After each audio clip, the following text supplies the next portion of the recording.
በስመ አብ ወወልድ ወመንፈስ ቅዱስ አሐዱ አምላክ አንድ አምላክ በሚሆን በአብ ወልድ ወመንፈስ ቅዱስ ስም ጥቅምት 2 በዚች ቀን የአንጾኪያ ሊቀ ጳጳስ ቅዱስ ሳዊሮስ ወደ ግብፅ አገር ተሰዶ መጣ።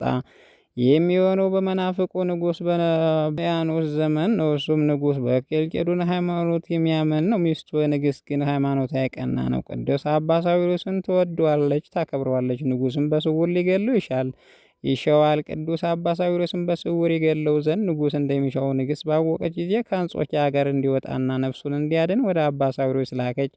እርሱ ግን መሸሽን አልፈለገም። ንግሥትም እንዲህ አላት፣ እኔ ክብር ይግባውና ስለ ጌታ ኢየሱስ ክርስቶስ ለሞት የተዘጋጀውን የንግሥቲቱን ብዙዎች መምናን አብዝተው በለመኑት ጊዜ ከሀገር ወጣ። ከእርሱም ጋር በመመናን አብረውት ወደ ግብፅ ሀገር የተሰደዱ አሉ። ንጉሡ በፈለጉ ጊዜ አላገኘውም። ፈለገውም ወደ እርሱ ያመጡት ዘንድ ወታደሮቹን ላከ። ክብር ይግባውና ጌታ ስለሰወረው እርሱም በቅርባቸው ሆኖ በመካከላቸው ሲጓዝ አላገኙትም። በአንድ ቦታም አብሯቸው ሲሄድ እነርሱ አያዩትም። እርሱ እያያቸው እነዚያ የንጉሥ ጭፍሮች አያዩትም። እርሱም አጥተው ተመለሱ። ወደ ግብፅ አገር በደረሰ ጊዜ ከቦታ ወደ ቦታ ከደብር ወደ ደብር በስውር የሚዘዋወር ሆነ። እግዚአብሔር በእጆቹ ላይ ታላቅ የሆኑ ድንቆች ታምራትን አደረገ። በአንዲት ቀንም ወደ አስቄጥስ ገዳም ደረሰ። በመጻተኛ መነኩሴ አምሳል ወደ አባ መቃርስ ቤተ ክርስቲያን ገባ። በዚያም ጊዜ ቄሱ ዕጣንና ቁርባን ሊያሳርግ ጀመረ። እንዲህም ስርዓቱን እየዞረ አጠነ። የሐዋርያትን መጽሐፍ የጻፋቸው መልእክቶችን የከበረ ወንጌልም ካነበበ በኋላ እጆቹን ታጥቦ ማዕፈዱን በገለጠው ጊዜ በጻሕሉ ውስጥ የቁርባን ኅብስት አላገኘም። ደንግጦም አለቀሰ።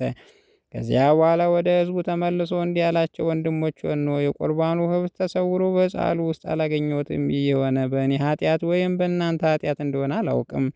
በዚያን ጊዜ እግዚአብሔር መልአክ ተገልጦለት እንዲህ አለው፣ ይህ የሆነው በኃጢአትህ ወይም በሕዝቡ ኃጢአት አይደለም። ሊቀ ጳጳስ አባ ሳዊሮስ እያለ መስዋዕትን ለማሳረግ በመድፈርህ ነው እንጂ። ቄሱም መልአኩን ጌታዬ ሊቀ ጳጳስ መኖሩን አላውቅም አለው። አባ ሳዊሮስም ወደ ቆመ ቦታ አመለከተው።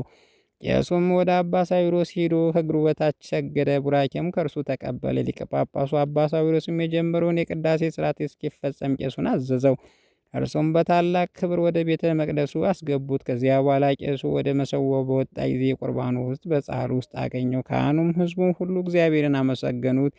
የቁርባኑ ሥርዓት ከተፈጸመ በኋላ ካህናቱና ሕዝቡ ሁሉም ከሊቀ ጳጳሱ አባ ሳዊሮስ ቡራኬ ተቀበሉ። ከዛ ወጥቶ ወደ ሀገረ ስሃ ሄደ። ስሙም ዶርታዎስ ከሚባል እግዚአብሔር ከሚወደው ባለጸጋ ሰው ደርሶ ከእርሱ ዘንድ ተቀመጠ። መምናንም እያስተማራቸውና በቀናች ሃይማኖት እያጸናቸው እስከሚያርፍ እስከ የካቲት 14 ቀን ኖረ።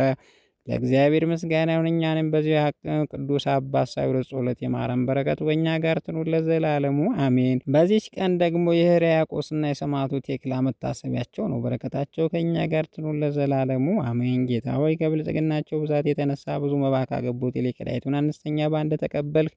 ለሁል ጊዜ የሚያገለግሉና የላይፍ መላእክት እያሳሰቡ ችግር ጊዜ ማቅን ምስጋና ተቀበል። እናንተ ቅዱሳን ነቢያት፣ የወንጌል ሰባኪያን ሐዋርያት፣ ሰማዕታት፣ ጻድቃን፣ ትጉሃን መላእክት፣ ፍጹማን ደናግል እንዲሁም ደጋጎች መነኮሳት ልጅ አዋቂ ሳይል የምንሰበሰብበትን የጉባኤ ቦታ ባርኩ።